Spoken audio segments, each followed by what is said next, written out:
우리 일상이 여기 있습니다. 여러분의 오늘을 담아드립니다. 충청오늘입니다. 스마트폰 화면 속에서 빠르게 스쳐 지나가는 글자들에 조금은 지치는 요즘입니다. 가끔은 묵직한 종이의 질감과 은은한 책 냄새가 그리워지는데요.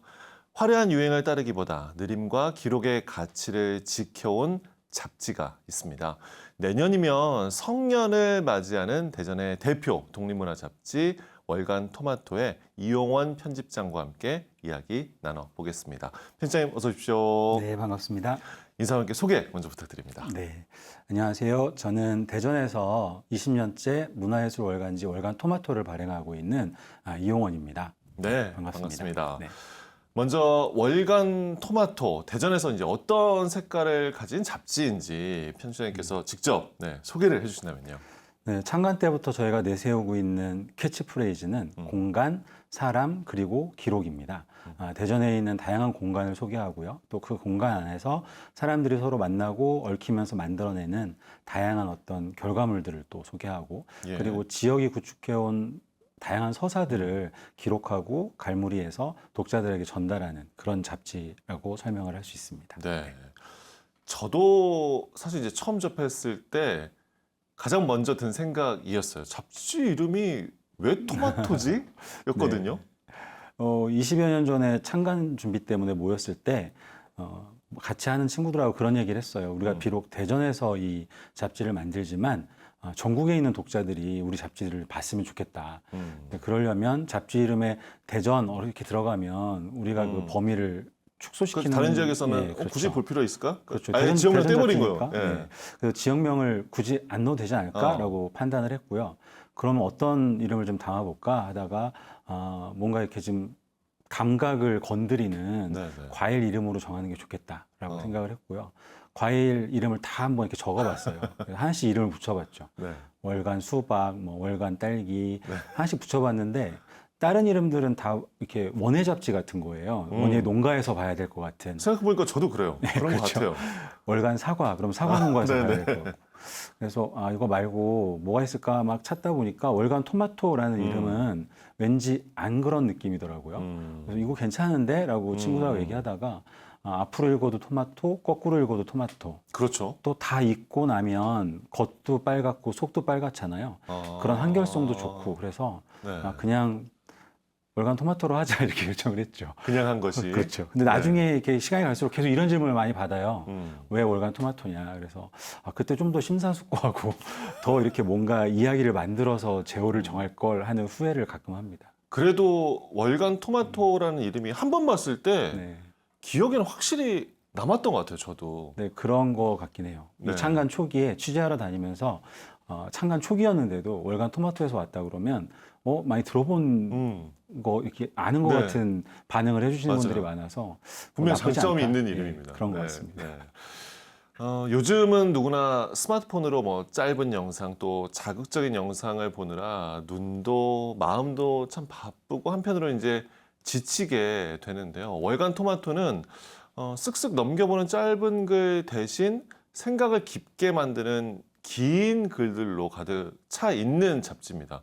다들 더 빠르고 화려한 걸 경쟁하듯 쫓아가는 세상인데 천천히 읽어가는 잡지를 고집하시는 이유가 있을까요? 네. 그 잡지가 사실 레거시 미디어, 과거 지금과 같은 SNS나 뉴미디어들이 없었을 때는 미디어 안에서는 읽기보다는 보는 데 특화된 매체였죠. 그 당시로 치면 레거시 미디어계의 인스타그램 같은 역할을 했다고 할까요? 그냥 가볍게 넘겨보면서 네, 맞아요. 그렇죠. 보여지는 이미지에 집중했던 이게 잡지이긴 했는데요. 저희는 지역에서 문화예술 잡지를 표방하면서 만드는 잡지인데 그렇게 만들고 싶진 않았어요. 그래서 뭔가 좀 읽고 좀 사유할 수 있는 거리를 제공할 수 있는 잡지를 만들었으면 좋겠다라고 생각을 했고요. 그래서 한동안은 흑백으로 발행을 한 적도 있어요. 그러니까 읽는 데 좀 집중해 주셨으면 좋겠다. 그리고 흑백 사진을 보면서 컬러로 실제 모습은 어땠을지 이렇게 상상할 수 있는 여지도 좀 드리고 싶고 이런 여러 이유로 흑백으로도 발행한 적이 있는데 네. 독자들 피드백 중에 실제 모습을 보고 싶다라는 의견도 있었고 특히 이제 저희가 미술 작품들을 소개하는 경우들이 많은데 색이 반영이 안 되잖아요. 그러네요. 그러다 보니까 독자들한테 불편하다라는 좀 의견들이 있더라고요. 그래서 네. 늘 독자에게 친절하려고 노력하는 저희 잡지이기 때문에 다시 칼라로 지금 발행은 하고 있지만 네. 여전히 천천히 곱씹으면서 읽어주셨으면 음. 좋겠다라는 생각을 하고 있습니다. 네. 그 잡지 토마토를 보면 요즘 유행하는 이제 소위 핫플레이스나 눈길을 확 끄는 뭐 그런 거창한 정보 대신 우리 동네 오래된 이발소라든지 골목길의 구멍가게처럼 소박한 이웃들의 이야기가 지면을 채우고 있습니다. 이렇게 지역의 사람 이야기에 집중을 하시는 이유, 또 편집장님께서 생각하시는 진짜 뭐 지역 안에서로 한정하지 않더라도 좋은 글, 뭐 좋은 책 이런 기준 있으실 것 같아요. 저희가 콘텐츠로 집중하는 영역들이 사실은 대전시 이런 한 도시를 구성한 요소들은 되게 다양하잖아요. 공간도 그렇고 사람도 그렇고. 근데 늘 우리가 주목하거나 주목되어지는 것들은 좀 제한적이죠.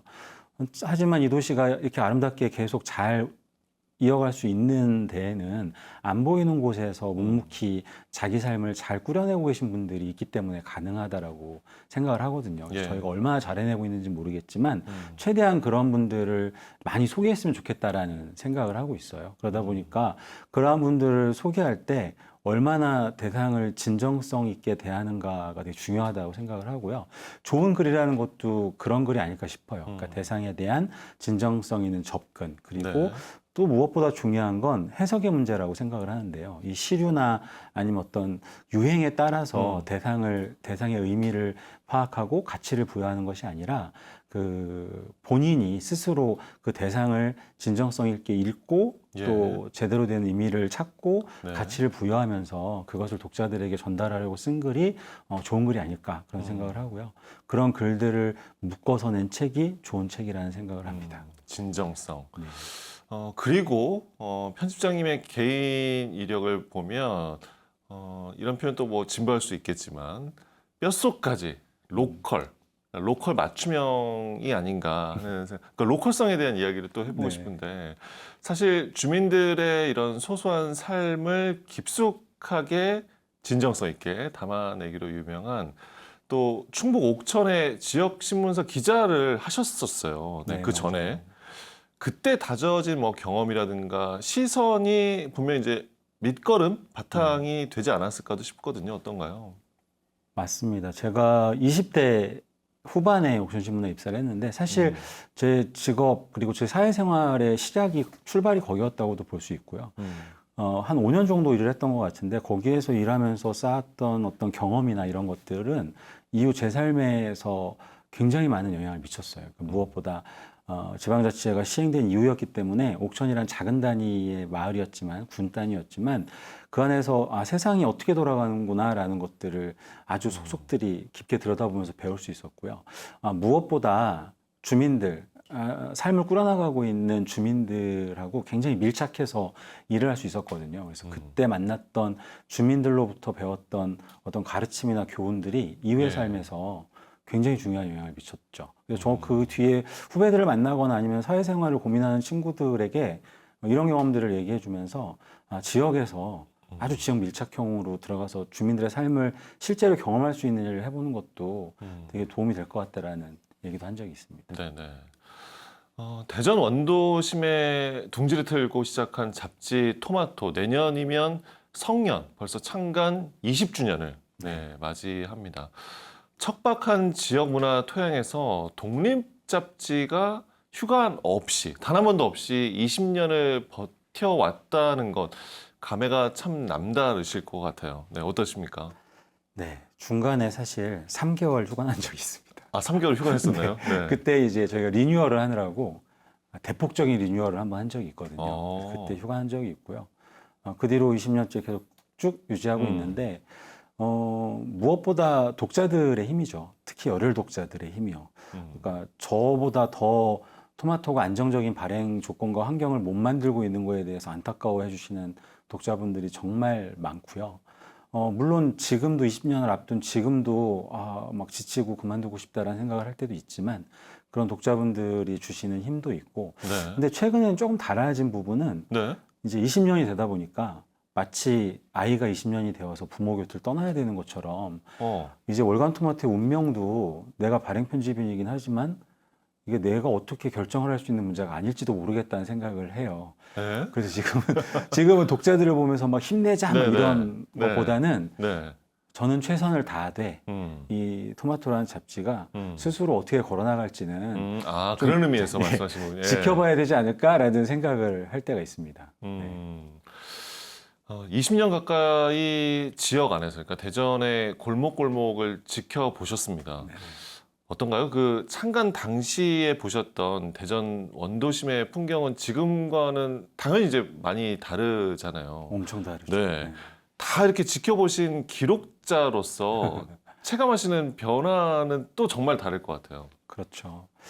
20년 전만 해도 원도심이 정말 매력적이었어요. 지금처럼 뭐, 그 경관도 그렇고요. 드러나는 경관도 그렇고, 그 안에서 이루어지는 일들도 그렇고, 많이 달라졌는데, 제일 안타까운 건 고유의 콘텐츠가 거의 사라졌구나. 그러니까 고유의 색깔이 있었거든요. 근데 그 색깔이 사라졌다는 생각을 하면 좀 안타까워요. 그러니까, 활성화는 그때보다 더 되는 것 같아요. 막 사람도 더 많아지고, 뭔가 북적북적하고, 상권도 네네. 그때보다도 더 오히려 많이 활성화되어 있는 것 같긴 한데 안타까운 부분은 그게 이제 어떤 어설픈 정책이나 아니면 시류의 흐름, 그러니까 유행 이런 것들에 편승해서 자기 색깔을 잃어버린 게 아닌가? 그러니까 대전 원도심만의 색깔이 그렇죠, 좀 그렇죠. 사라졌다. 네. 그 말씀이시죠. 여기가 대전이구나. 그 중에 이제 뭐 대흥동, 은행동, 원도심이구나라는 독특한 색깔을 갖고 있었던 부분들은 사라지고 전국의 소위 이 핫하다는 어떤 공간들과 크게 다를 것 없는 비슷비슷해지는.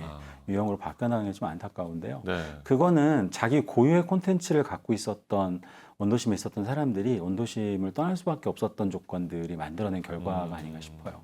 안타깝게도 당시에 원도심의 색깔을 만들어냈던 사람들은 그것들을 계속 지키고 유지할 수 있을 만한 자기 자본이 좀 부족했던 거죠. 그래서 그런 많은 부분들이 좀 떠났죠.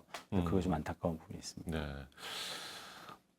편집장님 하면은 이 작업을 또 빼놓을 수가 없습니다. 대전에 사라져가는 옛 골목과 마을을 직접 이제 발로 뛰면서 기록한 대전 여지도. 하루가 다르게 파헤쳐지고 사라지는 골목길을 매일같이 이제 걸으실 때 진짜 좀 꼭 붙잡고 싶은 뭐 대전의 모습이나 기억에 남는 동네가 있으시겠죠. 그 프로젝트는 대전 여지도라는 프로젝트도 저희가 창간 때부터 진행했던 프로젝트인데 주로 이렇게 생활권 단위로 마을을 기록해 가는 작업이었어요. 그러다 네. 보니까 뭐 굉장히 많이 다녔 지금 뭐 100여 곳 이상의 마을들을 다니고 기록을 했는데 세종 접경 지역이나 아니면 금산 쪽 접경 지역이나 뭐 이런 곳에서 만났던 작은 마을들이 기억에 남죠. 근데 무엇보다 그 마을들이 기억에 남는 이유는 그 마을에서 마을 이야기를 들려주셨던 어르신들 때문이에요. 그러니까 사실은 사람에 대한 기억이요? 그렇죠. 그러니까 마을을 기록하지만 그건 사실은 그 마을에 살고 계신 주민들의 이야기이기도 했거든요. 제가 대전여지도에서 그런 표현을 썼던 것 같은데 대전여지도를 통해서 제가 배운 건 그런 작은 마을들을 다니면서 제가 배운 건 사람이 사람을 사람으로 대하는 자세였어요. 그러니까 이게 뭐냐면 그런데 가면 낯선 사람이 방문했는데도 어르신들이 경계하거나 배척하지 않으세요. 그러니까 특히 어머님들 같은 경우에는 정말 멀리서 아들이 온 것처럼 이 낯선 사람을 그냥 우란으로 맞아주시고 막 밥상 차려주시는 분들도 계시고 그래서 그렇지 사람이 사람을 두려워할 필요가 없는데 그렇죠. 이분들이 너무 당연한 건데 사실은. 그렇죠. 사실 당연한 건데 우리 잊고 있죠. 네. 그러니까 사람이 사람을 사람으로 대한다는 것이 무엇인지를 저한테 가르쳐 주셨던 그 많은 어머님들과 아버님들이 진짜 기억에 많이 남죠. 근데 그러한 작은 전통 마을들이 하나씩 둘씩 개발이라는 이름으로 사라지는 것도 안타깝고요. 예. 또 이건 어쩔 수 없지만 그 어머님들, 아버님들 중에 이제 이미 세상을 떠나신 분들도 많으실 거기 때문에 뭐 그런 것들을 생각하면 아쉽지만 그래도 제가 아주 미흡하나마 그런 마을들의 일부를 기록해 두었고 그것을 단행본으로 묶어낼 수 있었다는 것에 다행이다라는 생각을 하고 있습니다. 큰 의미가 있네요. 네. 네네. 종이 잡지를 또 넘어서 북카페나 복합문화공간을 열고 또 지역 작가들의 책도 내주시면서 대전 문화의 사랑방 역할을 또 톡톡히 해오셨는데 편집자님께서 가슴 속에 그리고 있는 네. 그런 로컬 공동체의 진짜 모습이라고 해야 되나요? 네. 진정성 있는 모습은 어떤 걸까요? 그렇죠. 요즘처럼 로컬 콘텐츠가 유행하던 시절도 요즘 있는 뭐, 것 같아요. 네, 많아요. 네. 엄청나죠. 근데 제가 생각하는 진정한 로컬 콘텐츠는 그 지역이 구축해온 고유의 서사라고 생각하거든요. 고유한 서사. 그 지역만이 가지고 있는 그 지역의 정체성을 드러낼 수 있는 고유한 서사가 로컬 콘텐츠라고 생각하는데 약간은 부실한 정책과 약간은 부실한 정책과 자본의 침습으로 네. 이러한 소중한 로컬 콘텐츠를 시장에서 마치 팔아야 할 물건처럼 여기는 경향도 좀 있어요. 그런 느낌 있어요, 맞아. 예, 그래서 팔고 소비하고 그렇죠. 이런 느낌. 또 이것이 팔릴 만한 것인가 팔리지 않을 그렇죠. 것인가. 그게 기준이 되는. 또 내지는 이것을 팔릴 것으로 가공하려면 어떻게 해야 하는가라고 하다 보니까 본질적인 내용보다는 이미지만 소비하려는 경향들도 좀 있거든요. 그래서 그 점을 되게 안타깝게 생각을 하고 있습니다. 그래서 진정한 로컬 콘텐츠는 어떻게 보면 잘 팔리지 않을 수밖에 없는 영역들이에요. 그러니까 로컬 콘텐츠는 상품이 아니라 공공성이 더 강한 영역이라고 보거든요. 그래서 진정한 네. 로컬 콘텐츠는 공공에서 보호하고 육성해 줘야 할 영역이라고 생각을 하고요. 로컬 공동체는 그러한 로컬 콘텐츠를 함께 공유하면서 관계를 형성하는 그것이 진정한 로컬 공동체가 아닌가 그렇게 생각을 합니다. 네. 이제 20년입니다. 20년은 이제 넘어서 앞으로 월간 토마토가 대전이라는 도시에서 어떤 잡지로 그리고 이용원이라는 매거진 기획자는 대전 시민들에게 어떤 기록자로 기억되기를 바라시는지 끝으로 들어보겠습니다. 되게 힘든 질문인데요. 월간 토마토는 그 척박한 현실에서 지역의 고유한 서사를 갈무리하고 그것들을 지역 구성원들, 시민들과 함께 공유하려고 애썼던 잡지다라는 정도로 기억이 되었으면 좋겠고요. 저야 뭐 그냥 생활인으로 그 일을 했던 사람이기는 한데 네. 뭐 굳이 누군가가 기억을 해주신다면 예. 뭐 어떤 현실 속에서도 그냥 지 하고 싶은 일 하다가 평생 지 하고 싶은 일 하다가 간 사람이구나 뭐 이 정도로 기억을 하면 어떨까 생각을 합니다. 소박하게 말씀해 주셨습니다. 네. 네, 알겠습니다. 오늘 말씀은 여기까지 듣도록 하겠습니다. 편집장님 오늘 이렇게 나와주셔서 고맙습니다. 말씀 잘 들었습니다. 네, 감사합니다. 화려한 유행 대신 묵묵히 우리 이웃의 삶을 검은 잉크로 꾹꾹 눌러 담아온 시간, 그 귀한 기록이 앞으로도 대전의 골목길을 든든하게 비추기를 함께 또 응원합니다. 충청오늘이 전해드린 오늘의 소식 어떠셨나요? 충청오늘 앞으로도 우리 지역의 다양한 이야기들을 하루하루 담아 전해드릴게요. 저는 다음 시간에 꼭 돌아오겠습니다. 고맙습니다.